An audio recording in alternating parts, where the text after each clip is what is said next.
Hey everybody, what's going on? How you guys doing out there? It's finally Friday. Finally, cheers. Hanging out. How you guys doing? Hope you guys all had a great week. Um, just prepping for the show. Just listen to this. It's a great record right here. I bought this a few months back. I hadn't listened to it a whole lot, just a couple of times. So came up and gave it a play while I was prepping for tonight's show. So finally Friday, right? Hope you guys all had a wonderful one. Hope your weather's good. Summer's getting here. It got real warm here in Tennessee this week. Um, Other than last night, we had some rain and then it got cold. So that time of year. So, like I said, hope you guys are having a great time. What I want to talk about this week is, I'm a Kiss fan. I don't know if you guys knew that or not. I don't know if you knew I was a Kiss fan. I don't feel like I talk about Kiss enough. Went back, looked at some of the previous episodes, and I have done a couple of Kiss shows, but I don't really think I talk about Kiss enough. And like I said, I could probably talk about Kiss all the time. Kiss was my first band with my foray into rock and roll and heavy metal and all things hard rock. Without Kiss, I wouldn't be the guy I am today, I think. So I wanted to talk about like my favorite era of the band and what my favorite era of Kiss is. So we'll start with, and it's not really about the music. I mean, it is about the music, of course, but it's more about the time frame when I got into Kiss. I was born in '69. Came of age in the 80s, and I got into Kiss basically at the end of their heyday, the early makeup 70s stuff. By the time I got into Kiss, Peter Criss was already out of the band, and Ace was on his way out, was essentially out, although we did not know it at the time. So what I want to talk about is that era of Kiss. This one starts right here. This is my first Kiss album that I ever owned. This was given to me as a gift. When I was a teenager, we moved from Idaho to Utah. And my friend who introduced me to Kiss, he bought me this record kind of as a going away present. And I kept in touch with him for a while. And, we kind of kept it on Facebook a couple years ago. But we were kids, and then I moved, a couple hundred miles away. So he gave me this, Creatures of the Night. This is the first album, even though Ace is on the cover. He's not on this record at all. This is from 1982. This is a PRC Compton Press. This is a killer album. Creatures of the Night, Saint and Sinner, Keep Me Coming, Rock and Roll Hell, Danger, I Love It Loud, I Still Love You, Killer and War Machine. Great record. Eric Carr's drums are out of control on this record. This is a heavy, hard rock album. Inner sleeve here. I've had this for a long time. It's in two pieces. But I still got it. Record, I listened to this record earlier in the week. Still sounds really good, even though, like I said, I got this and I was probably, this album came out in 82 and I probably got this record right around 83 or something like that. I love this Kiss logo. This says on Casablanca Polygram. It's the last record for Kiss on the Casablanca label, essentially. But yeah, everything on here. It starts off with Creatures of the Night, which is a killer song. The guitar work on this is really good. He's listed as Vincent Cusano. It's Vinnie Vincent, who later joins Kiss. That's who's basically playing guitar on most of the songs on this record. So this is essentially the first post-Ace Frehley album. This is the first post-Ace Frehley album. This is a Vinnie Vincent album. This is the first record Vinnie Vincent's on. He's on more than half the songs playing lead guitar on here, and you can hear it. When you listen to the way the guitar is being played, it is completely different than the way Ace played. Of course, it's before the internet and everything else, and none of us really knew it at the time that Ace wasn't in the band.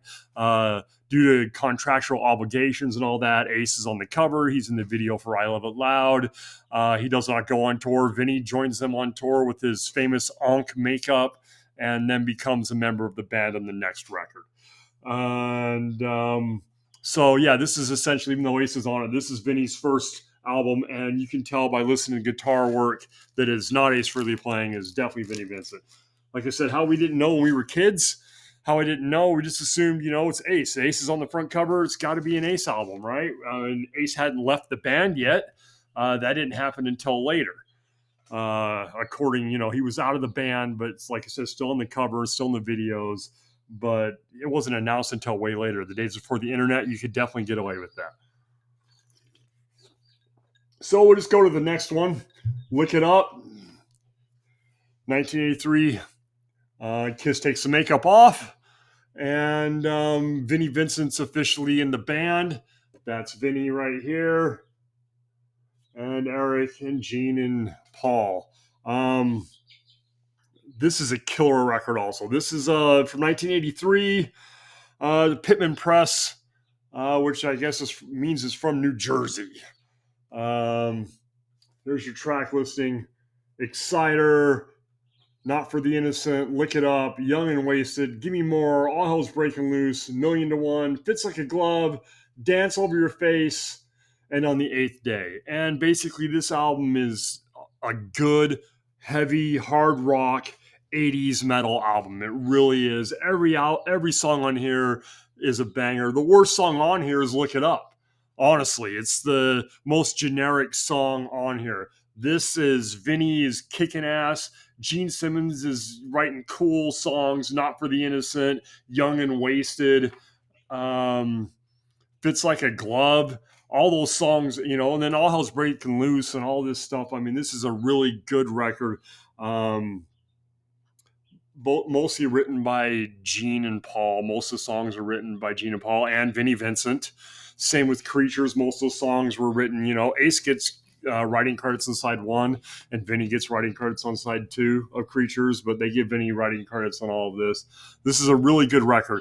I remember this time, being a Kiss fan, and I was young, and this album comes out in 83, so I'm like 14 years old. And I remember, I didn't have MTV, so I didn't see the famous unmasking on MTV. But we had TBS, I think, was doing Night Flight or something like that. And they were going to premiere the Look It Up video. So I wanted to watch it. It's on Friday night, I think it was. And, I'm 14, and my parents want me in bed by 11 o'clock or whatever it is. And I sat up and watched music videos that night. And of course, 11 o'clock rolls around. They still haven't premiered the Kiss video. And I'm still waiting, and I'm still waiting. And I wait until the Lick It Up video comes on. It's the last video they show. It's like 12:30 at night. I finally get to see Kiss without makeup. It was the coolest thing in the world. And the next morning, I'm in trouble because my parents knew I'd stayed up late. They didn't come yell at me at the night because they decided to let me enjoy my thing with my new obsession. But I was still in trouble the next day for not going to bed when I was supposed to. So, inner sleeve, just plain inner sleeve. It's got the lyrics and so on there. This album's on Mercury Records. Basically, Casablanca sells it to Polygram. Polygram folds it like a year later. They send a bunch of artists to Mercury, and that's Kiss ends up on the Mercury label due to all of that with Polygram. So it's got your basic 1980s Mercury label on there. But yeah, I love Look It Up. It's a great record. It's got lots of cool memories for me. When we moved to Utah, I was just a kid. I was 14 years old, and it's hard when you're that age and you move across, seemingly forever. I've grown up my whole life in this little town in Idaho, and all of a sudden I'm in Utah, and I don't know anybody, anything else. And we moved in the middle of the summer. So I basically spent that summer just like listening to Kiss and rocking out in my room. So, all right. So the next record I want to talk about, we're just going in progression here. Kiss Animalize. I have 2 copies of this. This is my original copy. This album is from 1984. This is the one I bought in 1984. See, there's the pinhole. I've told that story in the past. Then when I found those records in the dumpster, this one was in there. They're both pretty much the same ones. Haupage. I don't know how you'd say that. Hauppauge. It's a pressing plant. It was in New York. This one that I found is that pressing plant. I won't even try to pronounce that word. And the other one that I just showed is the Compton press, which makes sense because I found this one here in Tennessee, so it makes sense that this one was pressed over on the East Coast, where the one I bought when I was in Utah was pressed in Compton, being in the West. Inner sleeve's pretty cool. Mark St. John's in the band now. Vinnie Vincent's left, and Mark St. John is in the band. This is another cool, heavy, hard rock album. I mean, we all know the song "Heaven's on Fire." It was a hit, and it was an MTV hit. It was in massive rotation. But the rest of this record is great. I've Had Enough and Burn Bitch Burn and Get All You Can Take and Lonely as a Hunter. All these songs are great. This is a really heavy album. It's the same thing, they go from Ace to Vinnie Vincent, and Vinnie Vincent's very technical and very fast and kind of a shredder. Well, Mark St. John pretty much played the same way. I think what Kiss was trying to do was find somebody like Yngwie or whatever to be in their band so they could do that 80s heavy stuff. They were going through some stuff here. There's the label, same Mercury label. But I think Animalize is a great album. Same thing with that. When Heaven's on Fire was premiered on MTV by 84, I'm in high school. I meet my buddy Jim. We skipped class because MTV's going to premiere the video at like 3 p.m. New York time. So that's like 1 o'clock at our time. So we got to skip school so we can be home to watch it. So we skip school. We go to his house, pop in the tape in the VCR and hit record when it kicks on and watch it 20 times in the next 30 minutes. And by the time we leave and go back to school, we've got the song memorized already. I mean, we were diehard Kiss fans. I've been a diehard Kiss fan most of my life. But Animalize is a great album. And like I said, Mark St. John's guitar work is kind of like Vinny's guitar work. It's very, very fast and shreddy type guitar where Ace didn't really play that way. The next one, Asylum, 1985. This album is now, we have Bruce Kulick. Mark St. John does not last in the band very long. Supposedly had some sort of hand problem, had to drop out and tour, and Bruce Kulick fills in on tour. That's who was playing. When I saw the Animalized tour, it was Bruce Kulick who was playing. I think Mark St. John only played like 2 or 3 days. Then he's out of the band and they bring in Bruce Kulick. And when they bring in Bruce, the guitar work goes back to the way kind of before how it was with Ace. Bruce is not a shredder. Bruce is a very good guitar player, but he's not a shredder like the way Vinnie Vincent and Mark St. John were.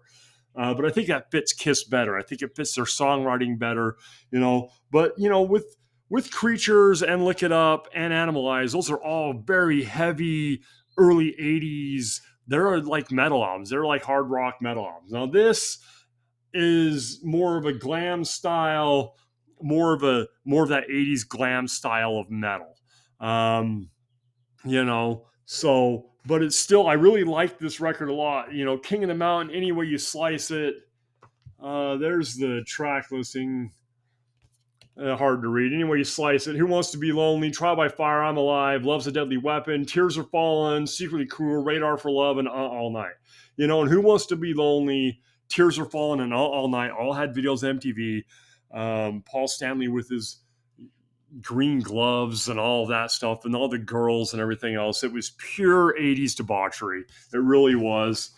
Inner sleeves, pretty cool. Pictures of the band. Lyrics. They've changed their look again. They went from the animal print to more of a, more kind of what Bon Jovi or Poison and those guys were doing. But I really, really like this record too. I mean, this is my favorite era Kiss. These 4 albums right there are really my favorite era. Crazy Nights comes out. It's got some good songs to it, but by then I'd moved on to heavier music. And I was still listening to Kiss and I was still into Kiss and going to see them every time they came to town because that's just the way it is. But I got into heavier music and I stopped listening to it as much and stop buying as much. And you can tell by looking at this and how good of a decent shape this record's in compared to like my Creatures copy or my Look It Up copy. The way the sleeves are hammered and everything else, you can tell which ones I played a lot more as time went on. And the Crazy Nights one looks even in better shape than that, and my Hot in the Shade's the same way. But I was a huge fan all the way up, until they reunited, and even then I went with the reunited thing, and then after a while you just kind of fall off, and I had a chance to see them on their farewell tour, and I passed up on it because it was just too damn much money to see the same set I'd seen over and over and over. But that being said, this era of Kiss, this 80s era of Kiss, I think is a really great era of Kiss. Most people, when they talk about Kiss, they talk about the makeup era, and they love Ace Frehley and they love what they did in the early stuff. And I love all that too. But to me, this is kind of a different band. And this era of Kiss is them transforming, going from Ace to Vinny to Mark St. John to Bruce Kulick, and finally kind of settling into what they want to be over the next so many years until the reunion tour. By the time Asylum comes out in 85, I want to say the reunion was 96. So, Bruce is in the band for like 10 years. He's in it for just as long as Ace, or longer than maybe even longer than Ace, or pretty close to the same amount of time. And I really feel like that he gets overlooked. I think Bruce is a great guitar player, and I think Kiss was a lot of fun, and they wrote good songs, and they were just a good time. And, I love being a Kiss fan. I've been a Kiss fan forever, and I always will be. I may not listen to them as much as I used to, but although this week listening to all these records in a row was a pretty good time. So anyway, that's pretty much it for me for the day. Thanks all for watching. Thanks for the subs and everything else. I love the vinyl community. You guys are all great. I'd like to thank all the guys out there in the vinyl community who watch and share and talk, and the other guys making videos. And I love watching all you guys too. So thanks all. I hope you all have a great weekend, and I'll talk to you all next week sometime. All right.